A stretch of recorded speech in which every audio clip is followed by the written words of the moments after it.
Gastritis అంటే మన జీర్ణకోశంలో ఉన్నటువంటి పేగులో దానికి పూతలాగా ఏర్పడటాన్ని, దాంట్లో పుండ్లు పడటాన్ని గ్యాస్ట్రైటిస్ అని మనం కామన్గా వర్ణిస్తూ ఉంటాము. ఈ గ్యాస్ట్రైటిస్ రావడానికి కారణాలు తీసుకుంటే లైఫ్ స్టైల్ చేంజెస్, అంటే మన జీవన శైలిలో మార్పులు, ఇది ముఖ్యంగా గమనిస్తూ ఉంటాము. ఇవే కాకుండా, అంటే లైఫ్ స్టైల్ చేంజెస్ కాకుండా మిగతా కారణాలు చూసుకుంటే కామన్గా మనం చూస్తున్నది హెచ్ పైలోరీ అనే బ్యాక్టీరియల్ ఇన్ఫెక్షన్. ఇది ఒక గ్రామ్ నెగటివ్ బ్యాక్టీరియల్ ఇన్ఫెక్షన్.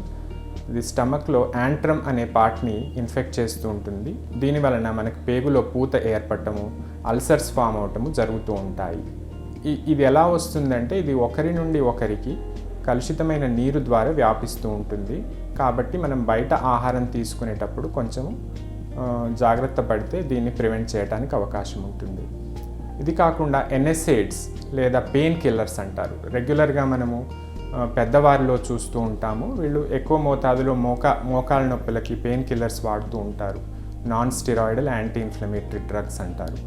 వీటి వల్ల కూడా కడుపులో అల్సర్స్ లేదా గ్యాస్ట్రైటిస్ సంభవించడానికి ఎక్కువ కారణాలు చూస్తుంటాం. ఈ వ్యాధి నిర్ధారణ ఎలా చేస్తాం? గ్యాస్ట్రైటిస్ వ్యాధి నిర్ధారణ చేయడానికి ముఖ్యంగా మనం హిస్టరీ తీసుకుంటాం. అంటే పేషెంట్ ఏమైనా ఎన్ఎస్ఐడ్స్ అనే మందులు వాడుతున్నారా, లేదా వారి జీవన శైలి ఎలా ఉంది, వారికి ఏమైనా స్ట్రెస్ ఉందా, లేకపోతే వారు ధూమపానము లేదా మద్యపానం ఎక్కువగా చేస్తూ ఉన్నారా, ఇవన్నీ హిస్టరీ తీసుకున్న తర్వాత ఒక్కొక్కసారి అవసరమైతే ఎండోస్కోపీ అనే పరీక్ష చేస్తాము.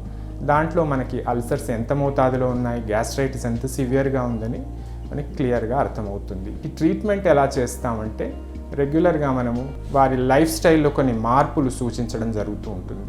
ఈ మార్పులు ఎటువంటి ధూమపానము, మద్యపానం ఇవన్నీ ఆపించేసి నియమిత వేళకి ఆహారం తీసుకుంటూ రెగ్యులర్గా వ్యాయామం చేస్తూ, తర్వాత కొన్ని మాత్రలు, అంటే ప్రోటాన్ పంప్ ఇన్హిబిటర్స్ అనే మాత్రలు మనము రెగ్యులర్గా ఇస్తున్నట్లయితే ఒక 3 నుంచి 4 వారాల్లో చాలా మట్టుకు రిలీఫ్ వస్తుంటుంది.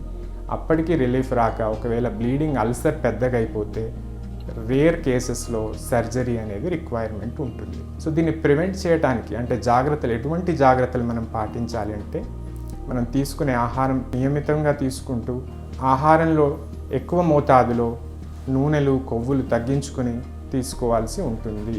చాలా సందర్భాల్లో గ్యాస్ట్రైటిస్ వ్యాధి మందులతోనే నయమవుతుంది. 90 నుంచి 95% వరకు రెస్పాన్స్ ఉంటుంది.